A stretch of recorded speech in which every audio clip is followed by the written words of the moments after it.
मेरे प्रिय मित्रों सुनो, जीवन यह केवल श्वास लेना और छोड़ना नहीं है। यह तो एक महान कला है, एक ऐसा संगीत जो अनहद नाद से उपजता है। लेकिन दुख की बात यह है कि हमने सब कुछ सीखा, गणित, इतिहास, भूगोल, परंतु जिस चीज को सबसे पहले सीखना था वह छूट गई। हमने जीवन जीने की कला ही नहीं सीखी, और जब कला को जाना नहीं तो यह जीवन कैसा लगता है, बेस्वाद, जैसे कोई गीत हो पर उसमें लय न हो। और जब जीवन बेस्वाद लगता है तो हम क्या करते हैं? हम जीवन को ही तोड़ने की कोशिश करते हैं, अपने को बदलने की नहीं।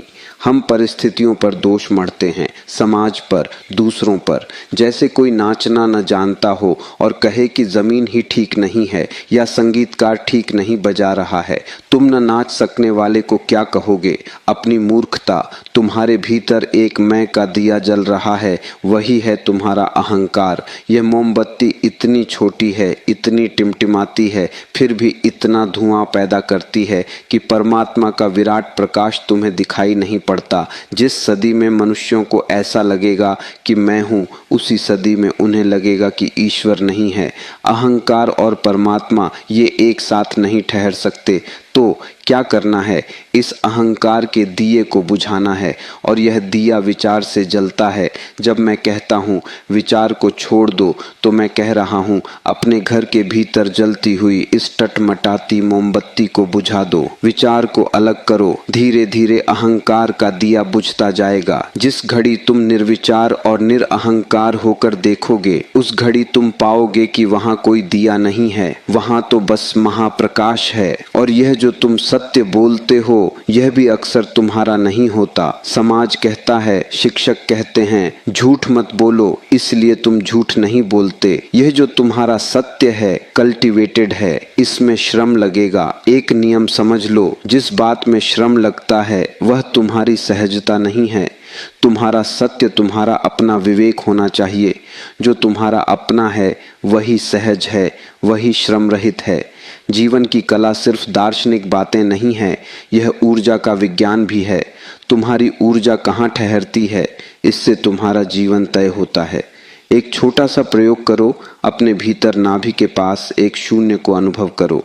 जैसे ही तुम नाभि के पास शून्य हो जाओगे, मूलाधार से ऊर्जा तत्क्षण नाभि की तरफ उठ जाती है और तुम्हें बड़ा रस मिलेगा। एक गहन ऊर्जा बाण की तरह आकर नाभि में उठ गई है। तुम पाओगे कि सारा तन एक गहन स्वास्थ्य से भर गया, एक ताजगी, जैसे तुम गहरी नींद के बाद उठे हो। यह ऊर्जा जो काम वासना में व्यर्थ हो रही है, इसे ऊपर उठाओ।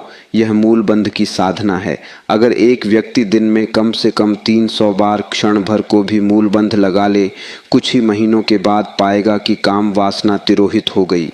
काम ऊर्जा रह गई, पर वासना का रूप तिरोहित हो गया। यह वासना का रूपांतरण है, दमन नहीं।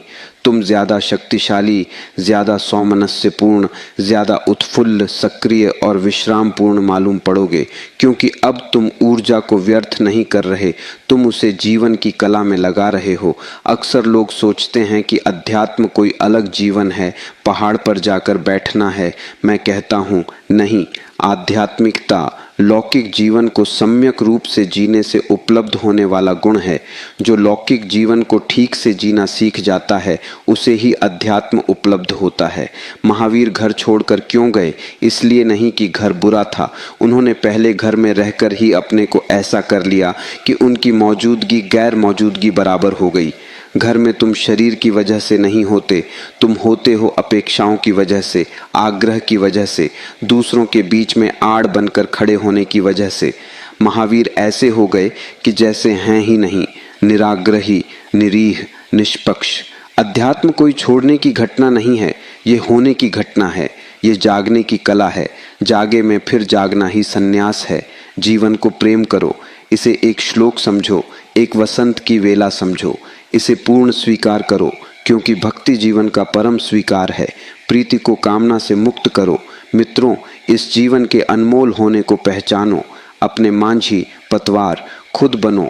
जीवन जीने की कला यही है कि तुम अपने अस्तित्व को उसके शुद्ध रूप में स्वीकार कर सको, बिना किसी शर्त के, बिना किसी भय के। यही है वह सूत्र जो तुम्हारी जिंदगी बदल देगा।